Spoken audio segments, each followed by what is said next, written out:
軽井沢の深い木立に現れるガラスの建築。今回は北軽井沢にある名建築和の家に宿泊しました。設計を手掛けたのは武井誠さんと鍋島千恵さんによる建築設計事務所 TNA。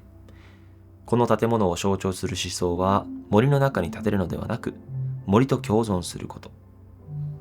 実際に和の家はわずか3本の木だけを伐採して建てられたと言われています。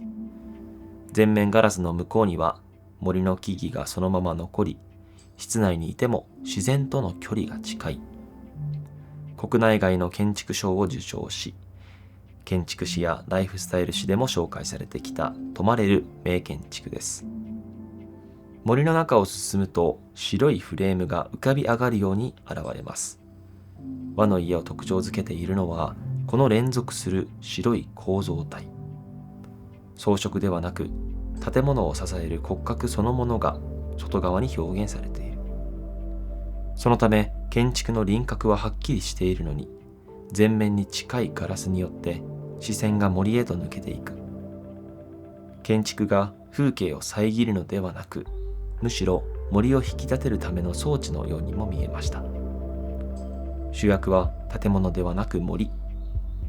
和の家はその風景を体験するためのフレームとして存在しているのです。中に入るとまず印象的なのはリビングダイニングの開放感です。天井から床まで視界を遮るものが少なく、窓の外の森そのものが空間の主役になっています。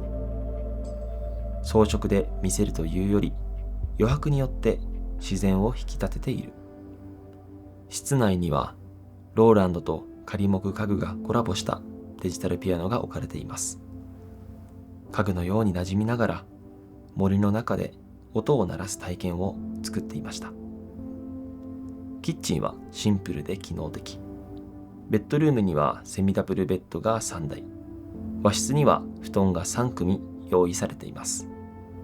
人数や過ごし方に合わせて別荘のように自由に使える空間です。この建築で特に印象に残ったのは階段でした。和の家は複数のフロアが階段でつながる立体的な構造になっています。